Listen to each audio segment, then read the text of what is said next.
And we're live. Woo! Wow, we did it. Yeah. Immediately just we're live and we're hydrated. So yes, important things to do in these fun times. While we wait for folks to join us, Sweeney, how is life? How was your week? How was my week? It was okay. It was weak. It's, busy. Work kept happening. I don't know. How about you? How was your week? About the same. Work did also occur. Last night I went to a screening of the Talking Heads concert film Stop Making Sense, followed by a panel with the band who famously had beef for decades and wouldn't go in the same room together, and then they were all in the same room, and it's really weird. Exciting. So that was a highlight of the week. That's pretty cool. Yeah, it was a fun time. It looks like we're joined by some people now. So hello, everyone. Thank you for joining the Hopepunk Book Club. Today we're going to be talking about Consumed by Aja Barber with Nicole Sweeney of Sweeney Says, who is the person responsible for me having read this book. Nicole, you also have a book club, a YouTube book club with Boki Chakravarti. It is called the Nonfiction Book Club. It takes place on your channel. We're really literal with it. Very descriptive. You know what you're getting. And this is true of most of the book titles too. It's our favorite thing. Like the beginning of every nonfiction book club, we have to describe the book, and it's they put the whole thing. It's the need for collective change, colonialism, climate change, and consumerism. Like there it is. Like that's what could that possibly be about?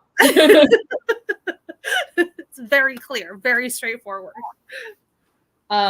It's great, and the thing that I love about your other book club is that I so often watch not having read the book, and then I go away wanting to read it, and that was the case with Consumed. So I said, "Hey, do you want to read it again and talk about it again?" And I'm so glad that you said yes. So for folks joining who haven't read the book, that's totally okay here. I feel like you can still participate in the conversation, and there's still stuff to be taken away. So as you said, the book is sort of what it says on the title. It explores kind of our current consumption habits and the ripple effects they have out into the world, both from kind of the extraction piece of it and sort of the labor abuses, and also what happens after we discard things that we buy, namely clothes. So a lot of this is focused on fast fashion. And I found it a really interesting read because I have not bought fast fashion in probably at least 5 years. That's something that long ago I decided, hey, this is not for me. And I've tried to buy more secondhand, more ethically. But even so, I think it's even if you're not buying from, say, Shein, sort of looking at how many clothes we think it is normal to need and normal to get rid of is still a worthwhile exercise. So yeah, a book about do we need as much stuff as we think, and what happens when we consume this much. Did I miss anything? I feel like that's sort of the gist. That's the gist. Yeah, that's the book. Yeah. So the famous question of Hopepunk Book Club is, what did this book make you believe about the future? When we started out, we were reading a lot of speculative fiction and stuff, and what do we think the world could be? And this is a lot more about the world as it is. So I'm sort of curious if that affected your sort of thoughts about what the future could be or where we're at. One of the things that I love it's like hard to answer. I'm going to answer that question in a really roundabout way, just because I have read, this is my second time reading this book, and like I've had a couple years now of sitting with it. So like directly answering the question of what this book made me, like how it changed my views, is a little bit tricky because it's now been a minute.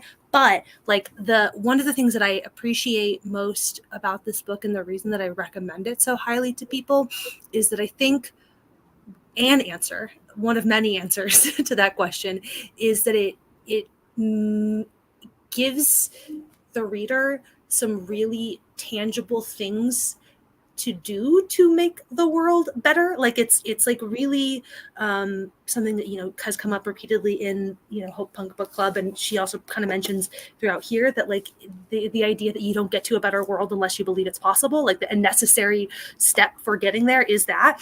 And there's throughout just a lot of really, really practical, like do this instead of that, that you don't necessarily, even if you are not buying fast fashion, like you're probably buying something that like it's a framework for thinking about your consumption habits, and a way of like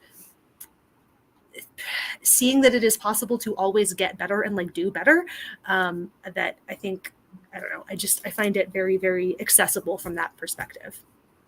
Yeah, I think that's you're spot on. For me, sort of what this book made me believe or start to kind of think about is that there is middle ground between I must save the world via my individual actions, and it is in the hands of these big corporations and they're going to do what they want. And so like shrug. I don't know if you ever went through this phase. I certainly did. Little known fact about me is that I was the president of the environmental club in college. I did not know that. It was born out of this like new lore just dropped. I mean, the short version of the story is that like I grew up in kind of like a fairly hippie household, and then I got to college and I was like, wait, everybody doesn't compost, like and like all of these things, and I was like, oh, it's worse than I thought out there. And then kind of attacked it with like a religious fervor, like, oh my God, I need to start making my own like shampoo out of like olive oil and whatever in my home, and like start a fight with my parents about sending Christmas cards because they're wasteful, right? Start turning off the water in the middle of my shower while I soap up, kind of like it's on me to make these individual changes to fix things. And then recovered from that kind of like really intense individualism like approach, but then kind of this recent idea that there's even I highlighted in here because even Aja Barber does this like cites it, references it, yes, the meme, this like however many companies are responsible for 70% of climate change, which Miriam in the chat here I know has explained to me how that's like not actually accurate. Yeah.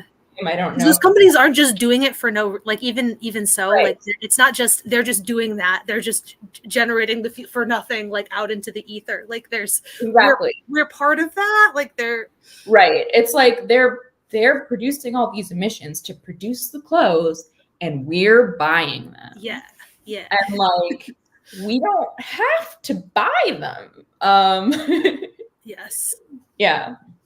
So it's like, I think that there's an important sort of midpoint in realizing like, yes, these corporations are really destructive, and they're in their labor practices, in their environmental practices, in the fact that they take no responsibility for any of that or what happens to the waste that they create, down the line.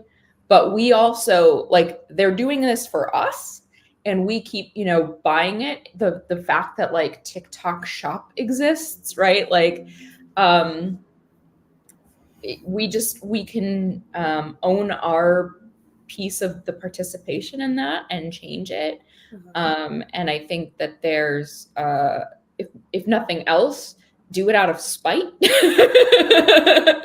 That's another thing that I kind of loved out of this book, which is just like, make them lose money, make those corporations lose money. That would be a fun game to play. Yes. The thing that I really appreciate too about this book is how many like different I feel like I have there it's threading two different conversations that I feel like before I read this book I had most often encountered as separate conversations, which is the environmental, we are destroying the earth with this, and also like there are human beings who are making this clothing in conditions that are like profoundly unethical, and those conversations, like it's absurd to separate those conversations. Those two things really do belong as one, and that was also one of like now kind of sitting with this a little bit longer, thinking back to when I first read this book. That was also something that I really, really appreciated about the approach she takes here. That they're incredibly intertwined, and that's one of the I think most important pieces of the ethical conversation puzzle, and something that I think maybe this book first introduced me to is like, I think so many people that I see make the case for fast fashion is like, but I can't afford, ethically produced things. And it's like, what about the people who are making it? They can't afford it either. And like, that like, I'm too poor to buy whatever is such a relative term, and that like, perhaps you can't afford like a new ethically produced outfit every week, but like, do we need that? And a reason that I'm really glad to be talking to you specifically about this, Nicole, is for those who don't know, Nicole sews, I would say, most of your clothes now, right? You make all the things you wear. And watching you kind of go on this journey. I hate everything is a journey, but I'm sorry. There's the only everything is a journey, I don't know, man. Across the internet over the past several years has been really interesting, because every time you make something, I'm like, that's sorcery. Like, that's not, you took a thing that didn't exist and you made it exist. But also, it takes so much time. It takes so much time. Right? Like, I can like hand sew a little bit. Like, I can mend, and I do mend a lot of my clothes, but I cannot sew a garment from scratch. And like, I know that it would take me so long, and I would be so frustrated, and I would end up with something with like so many mistakes, and it would be utter garbage, and I wouldn't even be able to wear it. And so this is why I don't start. And I'm like, but somebody does that for everything. Yes. The clothes that I am wearing every day, somebody made that with their hands, with like an expertise that takes years and years to develop, to make it, fit well and not fall apart. And that really sort of reframes for me how much I think clothes should cost. It like cannot stress, and I definitely have talked about this about every time we've touched on this in like our nonfiction book club. It's like it's come up quite a few times. Nothing has changed the way that I think about this quite the way that sewing my own clothes. Like one of the things that I loved so much about this book was that it felt like a way to put into people's hands something that had become clear to me through practice. Like, I couldn't make everybody sit down and sew their own clothes in a way that I could make them sit down and read this book, where like, once you understand that we are not at a place where like you cannot just pass it off to a machine, a person has to take the two pieces of fabric and feed them through the machine. Like, there's a certain level of whatever, like processes, they are doing it much more efficiently than me and my little home, my home setup is. But nonetheless, there is like, it takes hours. All of it takes so much time. And like, once you understand how much time it takes, the time alone makes it abundantly clear that there's no way to ethically buy a $15 shirt. Like, there's no way. Something like that is not possible for that to not be wildly exploitative. And just like, I don't know. Like that's also, I mean, when I post about sewing and stuff like that, I always get the sort of, I think I've become annoying about it enough to the degree that people don't say this to me as much anymore. But I used to get a lot of like, oh, can you make me that? Every time somebody says that to me, I'm like, well, now you've invited the TED talk that I'm going to give you about how long this shit takes and why no, I will not make you something.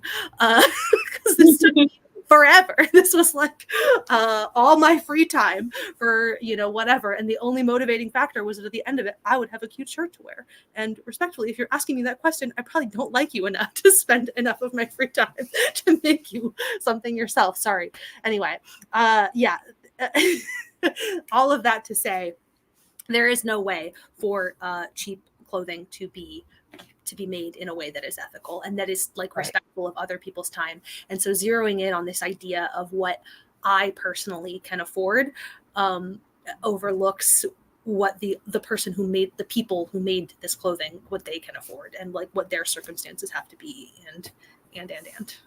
Yeah, it's absolutely like, here, I'm gonna pin this comment. Shiko in chat said, this is tangential, but in a similar vein, I was thinking about how many labor hours does it take to make 3-minute ramen? That like pretty much everything in our life that we think of as like a cheap convenience relies on the labor of other people to make it cheap and convenient for us. Like I think about grocery delivery or, you know, calling an Uber or, you know, sending your laundry out, all of these things. And I get that, like, it's great that a lot of this exists, especially for like accessibility reasons. Not everybody can do everything, you know.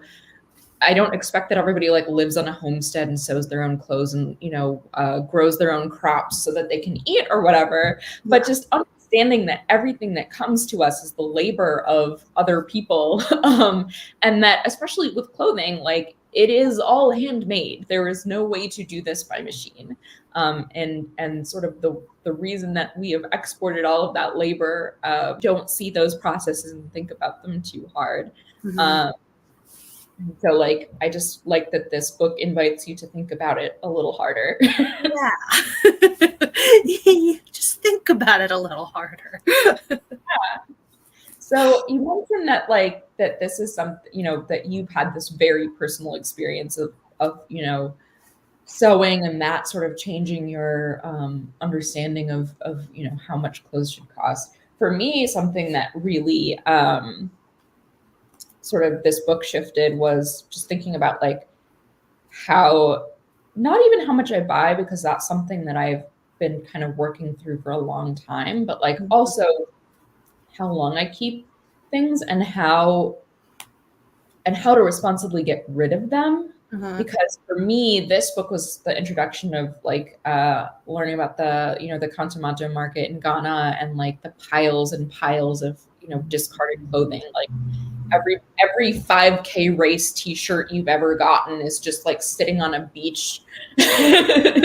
And we're just like, oh yeah, you know, we'll donate it. We'll I'm going to give it to someone who needs it. And it's like, if you don't want it, the chances of other people wanting it is so low. Yeah. And just so much clothing exists. There's no real need to produce more. So for me, it's changed a lot my how I get rid of things. Yeah. So my order priority is, one, keep it for longer.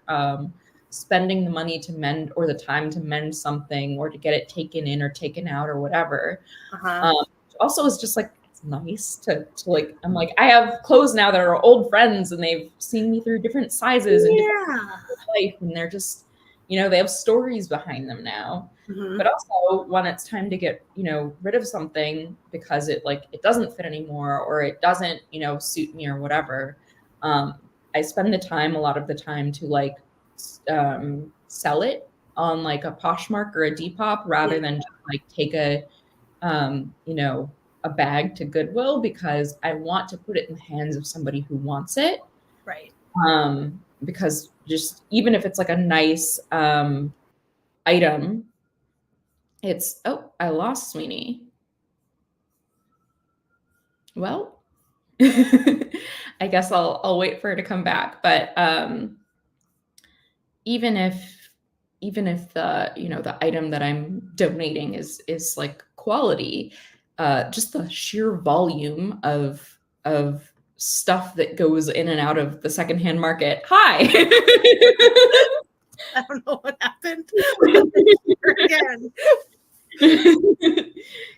We made it. It's just the day that we're all having, and it's fine. You know, so you're trying to sell things. I caught where you were going. Like put it directly in the hands of someone who wants it, because even like just by taking it to a donation center, like the chances that it is going to, even if it's like a really nice quality thing that I've barely worn, the chances of it getting into the right hands is so slim. Yeah. Because just such a high volume of clothes pass in and out of these places. It's also the reason that, like, I know a lot of people complain about like Depop resellers. I'm like, please take good stuff.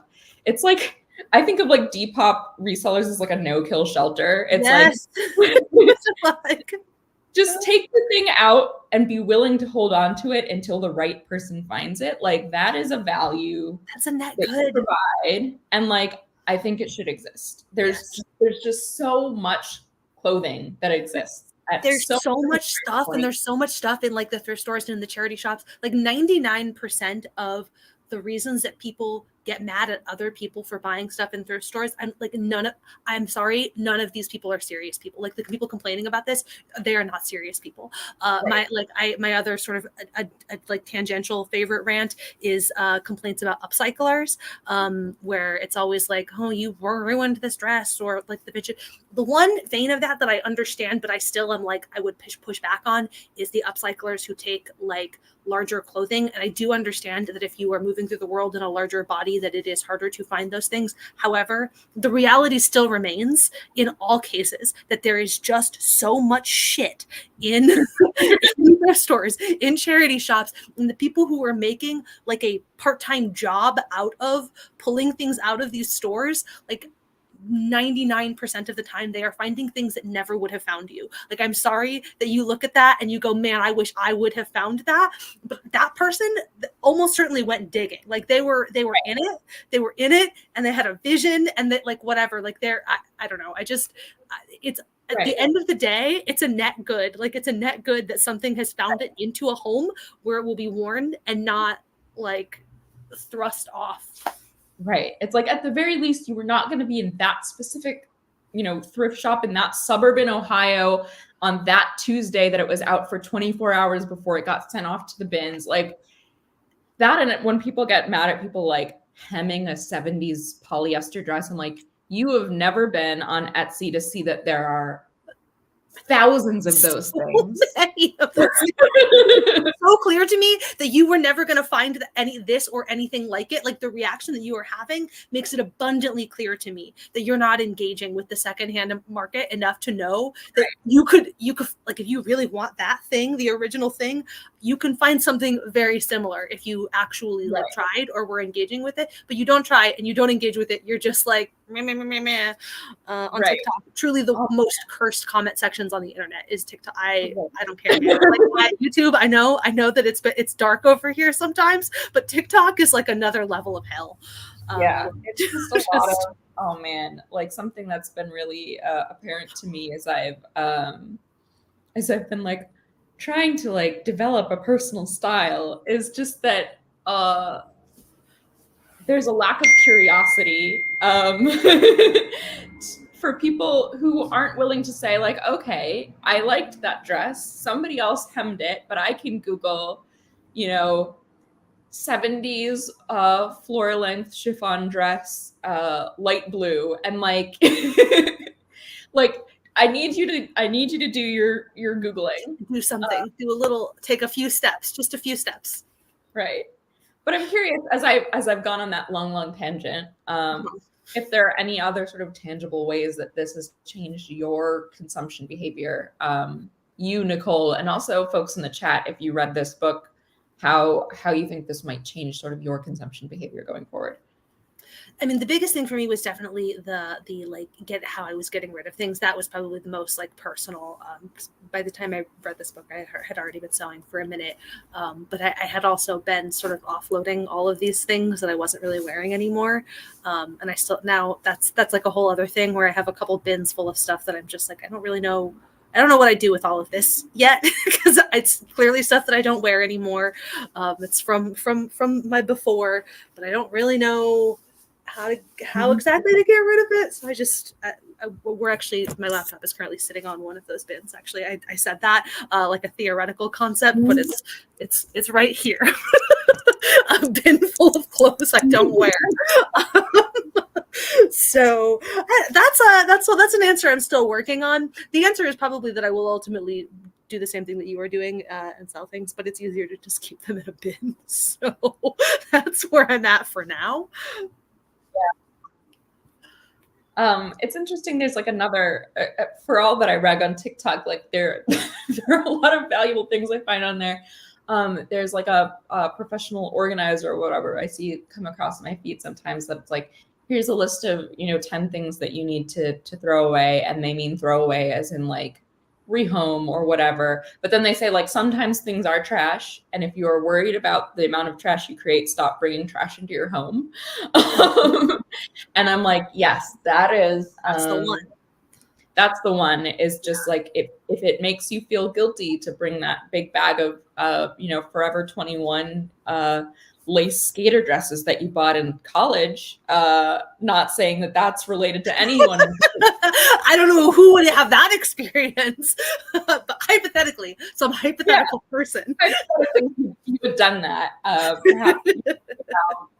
Yeah. So like, that's making me think a lot about sort of things that in the past I have bought for short-term use, whether that is a dress to wear to a specific wedding or clothes for vacation, or I did buy a pair of pink platform heels to wear to the Barbie movie last summer, and now I've since incorporated them into my wardrobe because you don't get to buy things to go to a movie anymore, Taylor.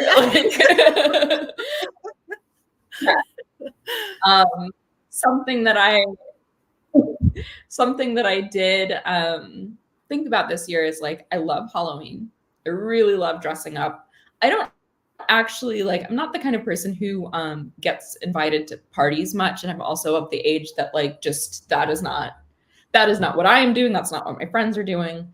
And so I was like, I really love Halloween. I really like having Halloween costumes, but do I need to be getting a new costume every year to like mostly kind of sit at home and watch movies? Probably not.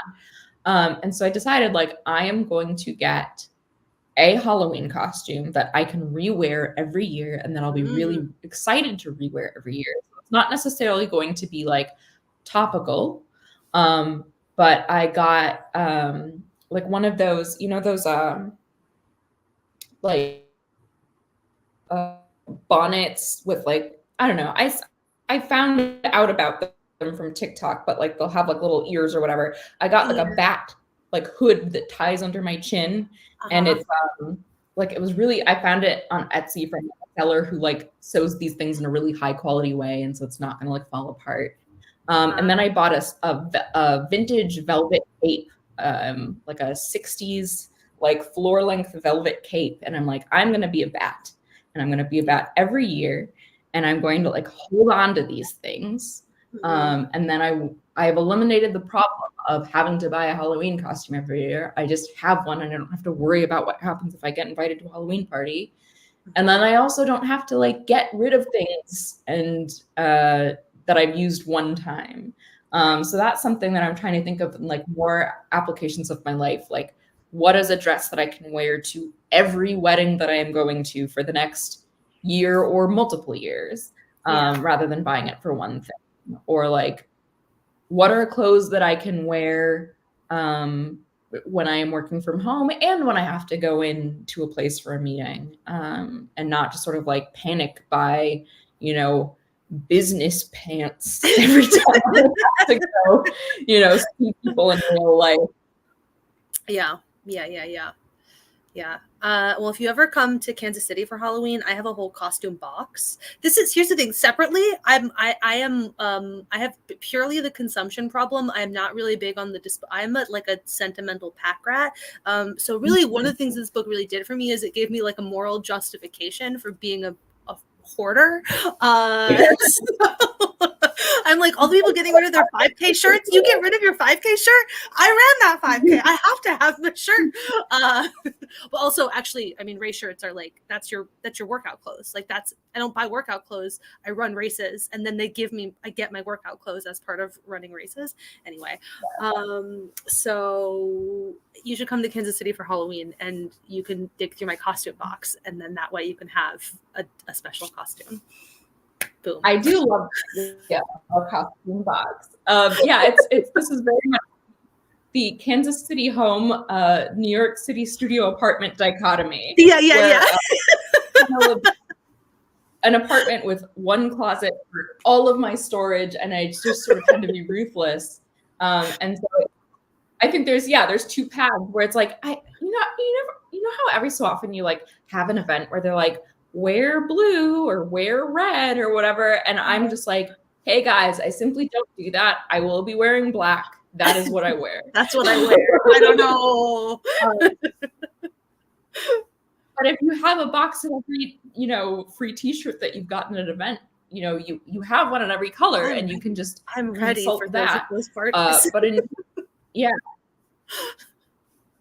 either scenario, you don't go and buy a new red shirt for having to. Absolutely not. Absolutely not. Not going out and buying a red shirt. Yes. you either decide to like commit to like your vibe, which is I wear black clothes. Like, I don't know. That's the option. You get what you get, or you just keep everything forever, and then you can participate. But in neither scenario should you go and purchase a red shirt for a single party. Like, absolutely. It's also just like from a personal like it's just bad like to start cycle back around to this idea of buying fast fashion because it's what you can afford. But like maybe if you weren't buying clothing for single events in that way, like you could, like I don't know, like stuff like that is just the most that is getting into territory where it's like you do not have a case. Like that is not reason. You are not being a reasonable person here. Like you did not need to buy this shirt for this one silly part. Nobody would have cared if you showed up not wearing red. Like it's fine. It'll be fine. Every time I have to go to a wedding, I panic about what I'm going to wear. And every time I go and no one gives a shit. No one cares. There's only one person whose outfit anybody cares about, and it's not you. Bride's second cousin. Exactly. I've worn the same dress to the past 4 weddings I've gone to, and like the thing is, I know that the whole thing is like your friends won't care if they see you in the same thing more than once, but like I don't know, I have enough friends from the internet and friends from various places. It wasn't even the same people at any of these weddings.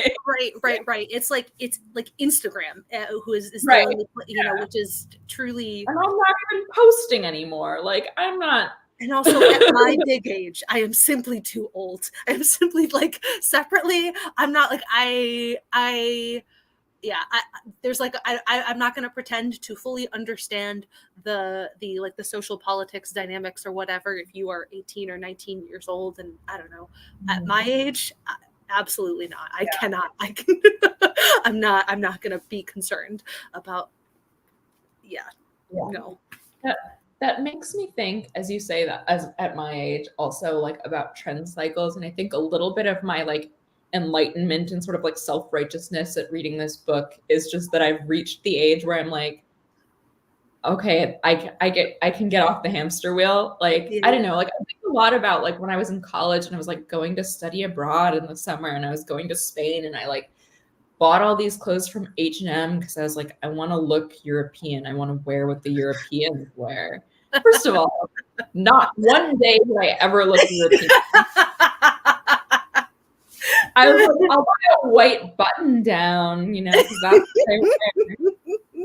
Never a day in my entire life have I looked European, but also why? Like I saw a comment on like a TikTok video about like, style mistakes that are aging you, that are like, am I supposed to not look like I'm 33? Am I supposed to not am I supposed to not want to be 33? Am I supposed to not look like I'm from the US? Like, I'm sorry. It's just that. Those are just the basic facts of the situation. Wearing a different outfit will not make me stop being 36 and from the US. Yes. Like, I don't. Those facts will not change because I throw away my ankle socks. Like, I don't know.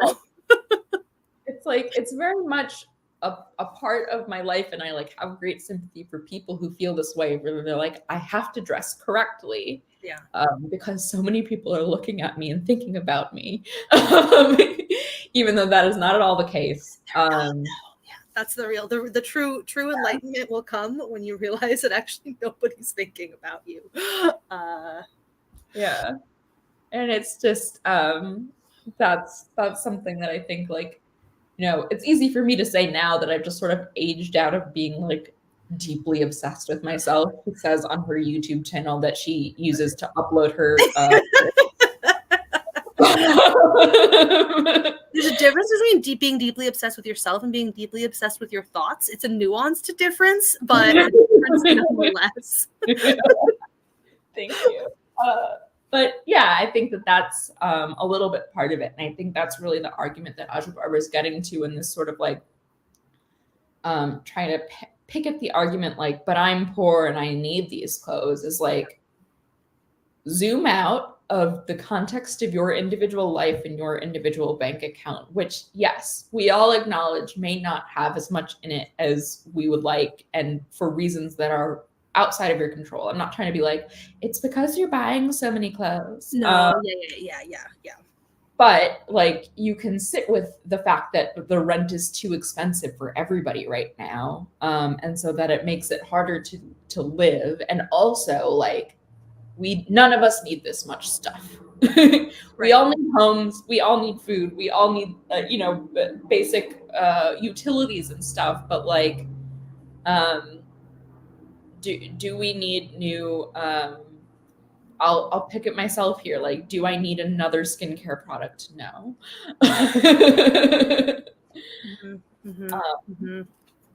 And so like, this is sort of a useful call to kind of consider that, like, while there are economic injustices in the world, like, part of the economic injustices are the production of cheap goods for low wages in other countries, and that, you know, we can't separate our individual behavior from that. Yeah. I really like the it's like one of my favorite things about this book is the page 220, the like actual like worksheet style situation of like that I think is really great from the perspective of like, if fast fashion is not your thing, but just like in like your relationship with like consumption habits, it's like asking yourself like very therapy-esque questions about your relationship with your purchases. And so like, whatever the thing, I don't know, like questions about like how you feel how do you feel when you receive an email advertising a sale? How do you feel when you donate clothes? Have you ever lied about the amount of clothing you were buying? And all of those things are things like you could it doesn't have to be clothing to like still get at something meaningful there. I think when Deboki and I talked about this book, one of the things that hit me, this was almost 2 years ago now, but when I was reading it, was that I had stopped buying new clothing. It had been really a minute before. Like, at this point, the only clothing that I will buy is like shirts from like if I go to a concert or like a band, like something like that. Or I just started doing sweatpants more often than shirts because I realized I have too many t-shirts, but I'm like, oh, well, sweatpants. I love a sweatpant. I work from home. Yeah. But now I also have added that to my list of like, okay, I've done it. I've purchased the sweatpants. But when I first read this book 2 years ago, I was like, oh, I have simply substituted that, like the like personal void or whatever that I was filling by buying clothing. I just buy fabric now, like at a pace that is still, or is not currently, but was like 2 years ago, I was buying fabric at a pace that was like genuinely wild. I still probably am bringing, like, I at this point, shouldn't, like, anytime I go to buy fabric, it's like, this is deeply unnecessary. I moved like multiple bins, like large bins full of fabric into this house when I moved here 2 months ago. So I don't need to buy fabric anytime soon. But like that was a tipping point moment for me where I was like, well, I'm not doing this one thing. And arguably buying fabric is not as bad as buying the fast fashion itself, but it's still coming from a similar place of like, I don't know, having a bad relationship with buying stuff that I like should not be having, and that is ultimately like unnecessary and.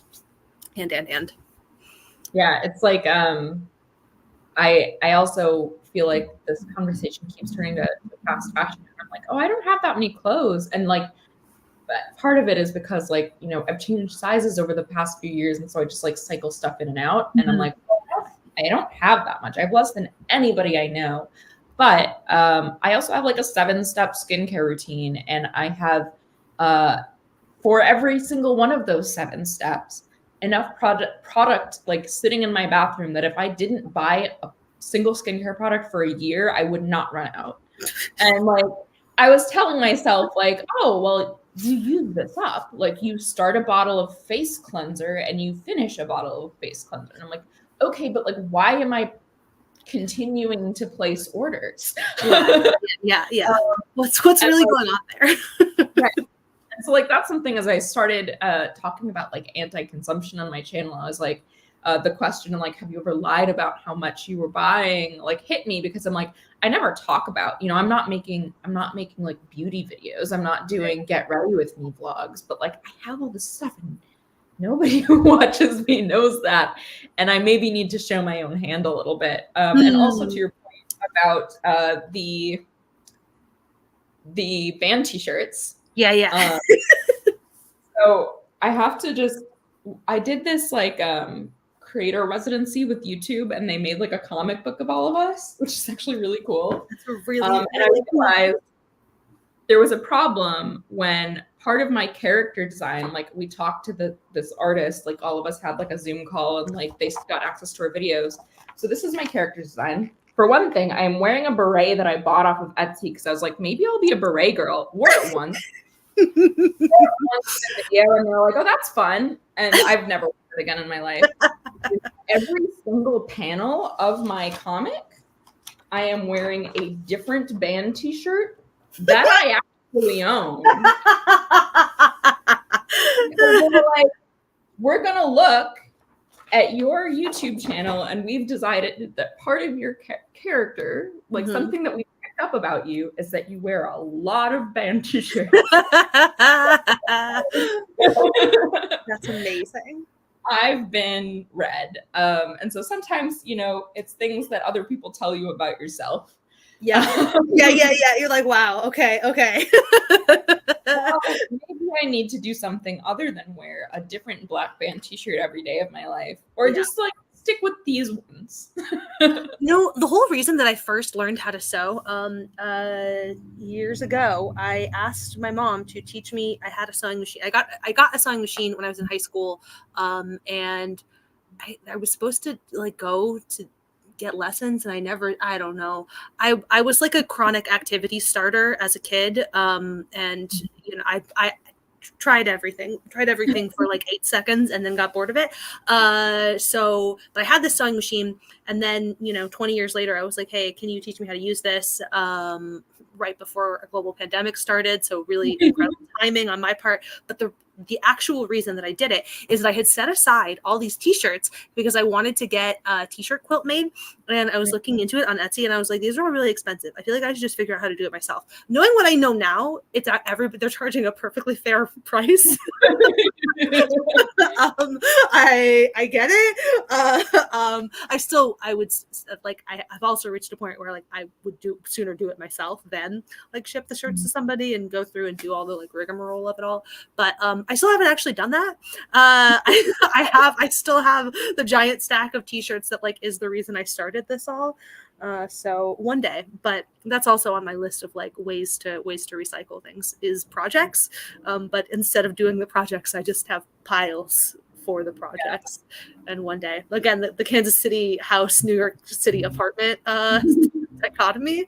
I have the space for the project piles. So one day I'll do the projects. I sort of understand, because I think about this a lot, like that I would love to learn to sew, but I'm like, I can't stand to like waste the thing. Like if I bought some really nice fabric, I'm like, I can't use this for all of the times I'm going to fuck it up first. Yes. So I understand kind of waiting and taking your time with it. Like I've been trying to learn how to darn socks. The first several have gone poorly. I recently darned, or like I did like a sort of hand patch on an oven mitt that I accidentally just like left on the stove. And it sort of burned holes in it. And I was like, I'll try patching this, because if it doesn't work, like this is gone anyway. Right. But it looks terrible. But also I feel like I've come around that it looks terrible in like a punk way. Yeah. Totally. Yes. I haven't seen it, but I understand and support you and agree. Miriam just opened the door and threw in my oh, it does. Yeah. It's cool. It's like cool and fun. But like that's not something that's going to like unclose that I need to hold up. Oh yeah. No, yeah. Correct. That is not. It doesn't work everywhere, but it looks great for the application. This is at least cool to say I did it. Yeah, I think that's like the other thing that I just think that is cool about this book is like, one, it's sort of like it poked the soft, squishy parts of me where I needed it, but also was like, hey, this is how, like it sort of spoke to a version of me that's like, one, loves to be like spiteful and like just do things, to not because I think it's like the good and right and virtuous thing to do, but because I want to like make a corporation suffer. Yeah. And also it like speaks to kind of the gross little part of me that's like, I want to be cool and unique and interesting and like do a thing nobody else is doing, like mend my clothes and hold on to them for longer and not buy the thing that everybody else is buying. And so like, I think that there's a really lovely angle of this book that's like, I'm not expecting you to be a good person. Yeah, it's not like, listen, I the right thing anyway. Yeah, I'll give you the good person arguments, but I also know enough about human nature to know that we need to move past those and give you some other motivations. And turns out many of those exist too. Relatable, deeply relatable. Thank you, Aja. Yeah, I think it's friend of pretty much everybody watching here, Lena Norms, has a book coming out, I think called Half-Assed Human, that's built out of her book that's sort of like, you don't have to be a vegan, but like maybe choose a couple days to not, like basically like do it a little bit. I think I really like that approach of just like do it messy, but like slowly try to embody your values a little bit better. That I think that this book conveys really beautifully, and just sort of like, because I read this, gosh, was it like 2 years ago now that you read it with Deboki? Sometime. Because I read it a couple of years ago, and then I read it just this past month, and I'm like, wow, I feel like without really meaning to, I changed my behaviors a lot between readings of this book. And I think it's because I wasn't like coming at it from an angle of like perfect moral purity and just being like, slowly over time. Yes. This sort of got under my skin and got into the ways that I am acting. And I think that ended up being much more productive than me saying, starting tomorrow, I'm never buying anything again. And I'm going to be perfectly ethical in every way. So I think that's like a cool it's way like not letting perfect be the enemy of good, and like just accepting that like make a better choice. You don't have to make the best choice or the perfect choice, just make a better choice. And that's, I don't know. There's also like a whole other I was at BookNet Fest a couple weeks ago, and there was a panel on, I truly felt so out of my depth. The other people on this panel had so much more like thoughtful and nuanced things to say about this. But it was about like politics in From Pages to Protest was the name of the panel. And it was talking about like how like to move beyond the sort of like just like talking about things and towards like being something that is more proactive. And I think that there's like a thing that in that sort of space, in, I don't know, being chronically online, there is this tendency to like fixate on that idea of like, what is the most perfect action that I can be taking? And like, it does just pick a better action. Like you don't actually have like, just whatever it is you're doing now, like do something better and like accept the fact that you are going to have to,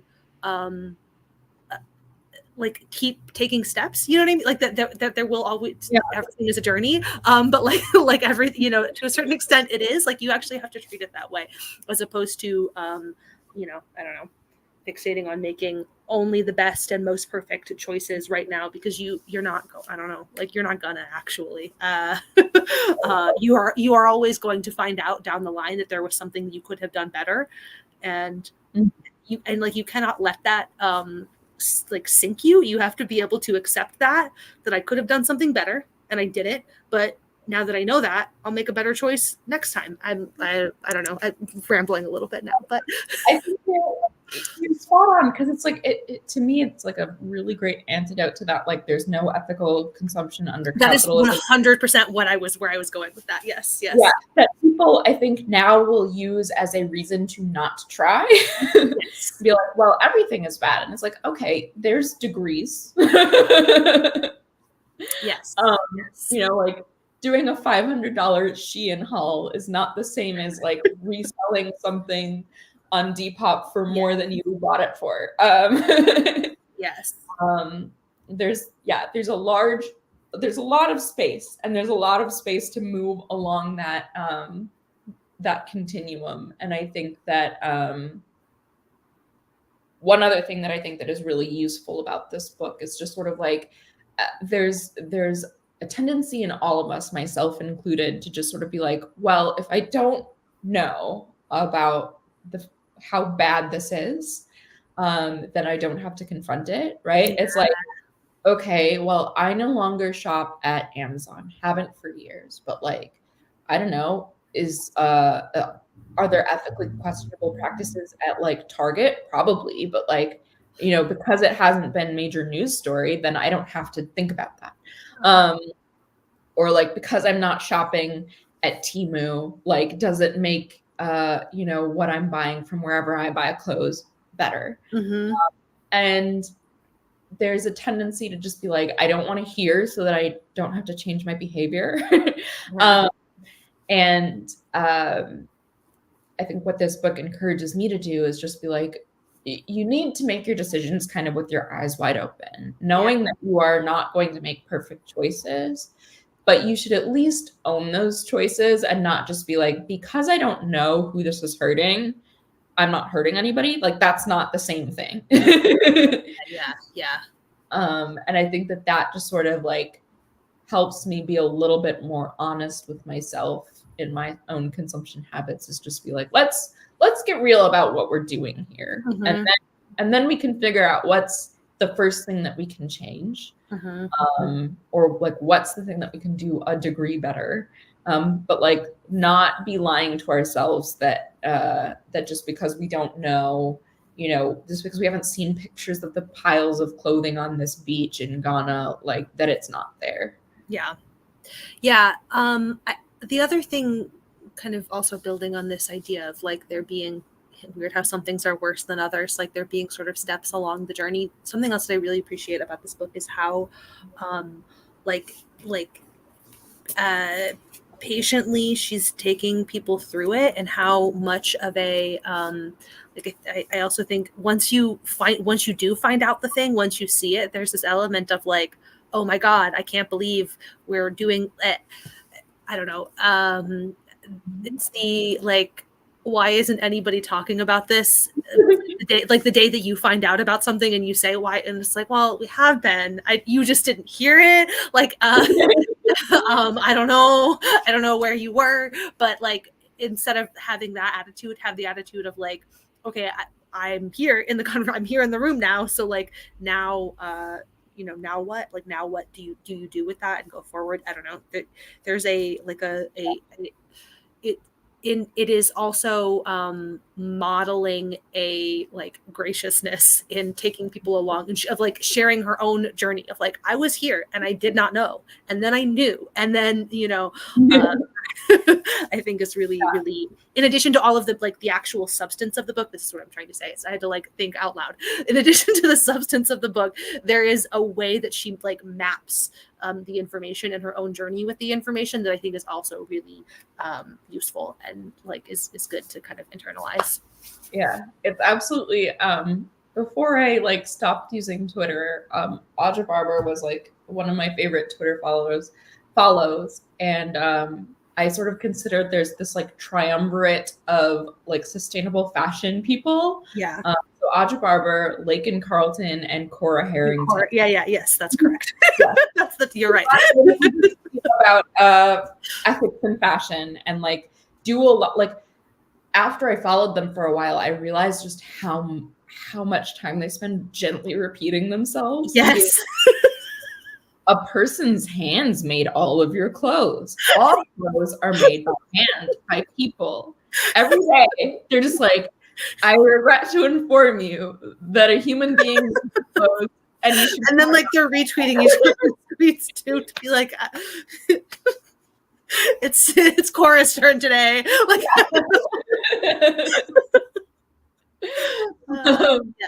yes.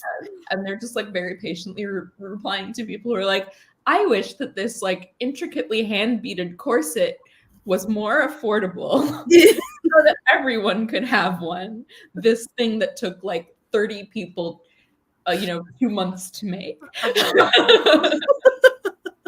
Cool, great. Yeah. So bless the three of them for doing that labor, because it seems exhausting. But it also is just sort of reflective of like how many times in my own life have I heard this same message, and how long did it take to stick? And so I just hope that folks who are watching, it's like, all right, if you take 5% of this away, and then over time you are able to do another 5%, cool. And that's also the case for how Aja Barber approached it, and so it's give yourself grace, but also don't give yourself excuses. It's also just like I don't know, more of a thing too. For me, the thing is like I feel like people, it's a frustration with people not giving each other grace when they are like, you just walked in the room yesterday. Like, I don't know, man. I don't know why you're acting like you've been here for years when you haven't. I don't know. Anyway. Yeah, I appreciate that. I have.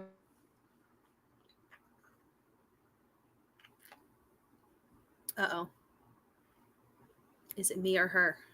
Because I think that, did I disappear? Or did you disappear? I don't know.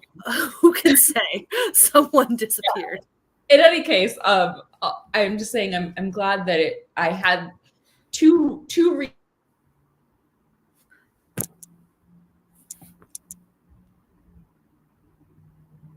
and was like, nobody's talking about this. But in fact, people have been talking about it for so long. And I'm just glad that I've been able to kind of quietly observe and then sort of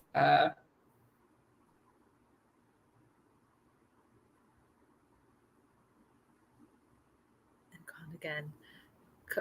Your internet is quitting. To go back to your example too of the trifecta. I did get a new modem delivered today.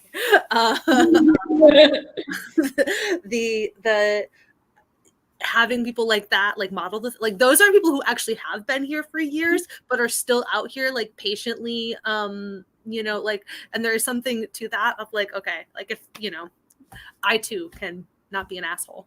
And like the thing is that it's not even just about, again, like it's not even about not being an asshole, like whatever. I don't care about that. It's just actually ineffective. Like if you actually care, if you genuinely care, if your end goal is to make the thing better, you being a dick to everybody who walks in the room isn't going to keep them there. Like, I don't know, like you're just ineffective that way. So it is helpful to see people modeling a way that I too would like to behave. All right.